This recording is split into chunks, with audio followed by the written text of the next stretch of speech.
që kanë agjendë personale, kam pa kënaqësi për pozicionet aktuale që mbajnë. Zoti Ali Mehmeti është një nga njerëzit më të votuar në listën e Partisë Demokratike, në listën e hapur Partisë Demokratike në qarkun e Tiranës. Edhe Aulon Kalaja, edhe Ted Kopliku.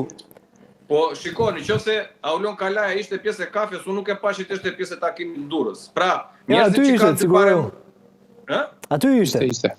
Po dakor, s'ka problem se unë tani nuk jam marrë me se para një nuk më interesonte që të ulumtoja kush ishte në takim apo jo. Mua më duket, thash edhe një herë, që zotrin që janë kryesorë që kanë marrë iniciativën, për mendimin tim, kam pa kënaqësi ndaj drejtimit të Partisë Demokratike. Të dy kam dëgjuar që nuk atakojnë dot drejt për drejt zotin Berisha, nuk kam dëgjuar nga asnjëri prej tyre artikulime kundrejt zotit Berisha. E kanë me skalionin e dytë, me sa duket dhe optika e dëshirës për të zënë një vend është në skalion të dytë nuk është ai zotit Berisha, sepse unë mendoj që kushdo që ka ambicie për të qenë pjesë e garave të brendshme dhe demokratizimit të brendshëm të Partisë Demokratike, shumë shpejt brenda partisë në strukturat e Partisë Demokratike mbaron dhe mandati në prill i zotit Berisha, automatikisht të gjitha strukturat do të kalojnë në një proces votimi dhe nuk mendoj. Për mendimin tim është agjendë personale e cila thash dhe një në formulën që është gjendur, nuk pash asnjë ide politike, asnjë platformë politike se kush do të jetë rrugtimi i tyre, kush është takimi i arshëm i tyre, kush e mbështet këtë strukturë sepse po nëse do flisnin kështu atëherë do të projektoni një parti. Pikërisht, unë këtë po dua të them. Dhe në media, dhe në portale. Pikërisht portalet pranë qeverisë, mediat pranë qeverisë, ato që paguajnë me taksat e qytetarëve, rendën që të jepni kafen informale, rendën që të transmetoni live të gjitha këtë takimin brenda Partisë Demokratike, pra që zhvillua në degën e Durrësit, se shumë bukur kushdo mund të ndërmarrë një aksion politik dhe dy anëtarë të tjerë të kryesisë apo dy deputet apo pjesë të grupit parlamentar të shkojnë nesër në Korçë. A do ta japin gjitha mediat? Jo. Atyre ka diferencë shumë madhe. Dëgjoj, ai pavarësisht nuk dua të paragjykoj.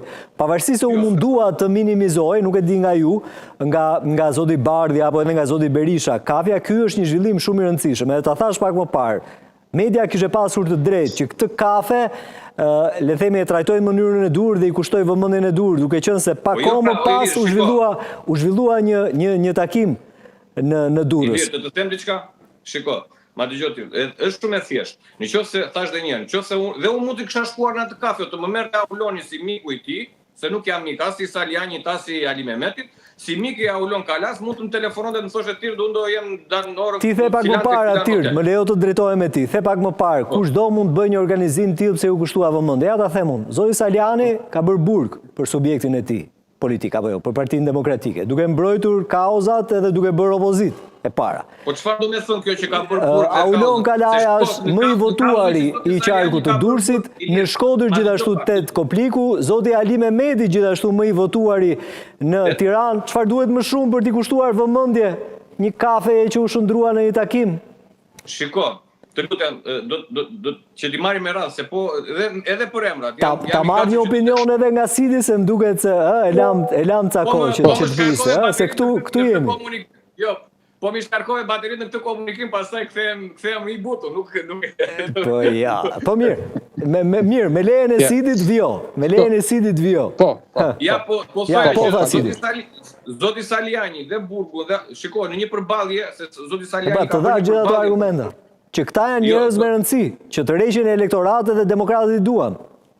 Tani, se sa me rëndësi janë, unë nuk di ta them, sepse nuk po ka treguar vota atyrt. Zotrinve, por po të them me siguri të plot që nëse këta zotrin ka një pak kënaqësi lidhur me drejtimin, këta e para punës një duhet djegin rrugën statutore brenda partisë. Po këtë pra më thuaj, pse nuk e bëjnë këtë brenda forumeve? Po nuk e gjej dot pse nuk e bëjnë, sepse u mungon protagonizmi, këta zotrin ndoshta do protagonizëm, unë nuk e di. Prandaj thash është një agjendë personale. Nëse ti ke dëshirë për të shëndoshur Partinë Demokratike, ore më fal, nëse edhe ju në redaksin tuaj bëni mbledhjet e përditshme, nëse ti shkon në një televizion tjetër dhe thua tek Euronews kemi këtë problem, e ata do ta bëjnë lajm se duan që konkurrenti i tyre në media të jetë i dëmtuar. Me leje Ilir, nuk shkoj. Nuk ka një parashtrim në një mbledhje të Partisë Demokratike. Ja, me leja Tirdit, se tha mos ma prit hovin. Jo, po, do me thënë do qëndroj në të linjë, nëse ma lejon. Po ju dëgjoj. Mendimin e regjismatit do ju doja të dyve në ekran. Po, shiko, ka një paradoks, unë kam një paradoks brenda vetes, sepse si individ, po marr si shembull, mes Flamur Nokës edhe Ervin Salianit, pavarësisht se gjithë janë sulur, sot është një mod që sulet kundër Flamur Nokës, mua jam 100 herë më shumë si individ me Flamur Nokës, pse është konsekuent në atë besnikrinë e tij, në qëndrimet e tij, është shumë herë më burror, e ka zgjedhur atë rrugën e tij, pari me zë të lartë dhe është i sinqert. Pavarësisht se unë mund të bie komplet ndryshe dhe jam 180 gradë ndryshe në qëndrimet e mia, por ai është shumë i sinqert në atë rrugën e tij dhe unë e respektoj. Nuk bën as akrobacira, as arrivizma politik, pra nuk është njëri me njërin ekip, njëri palë tjetër, një herë me njërin ide, një herë të zezës i thotë të bardh, por ama si nisëm, në gjykimin tim, nisma e Saliani duhet vetëm përqafuar, asgjë më shumë. Përse? Po lidh përsëri sot me 8 dhjetorin. Por po mjaft më, do me thënë 45 vite më i madh zoti Berisha se sa Saliani.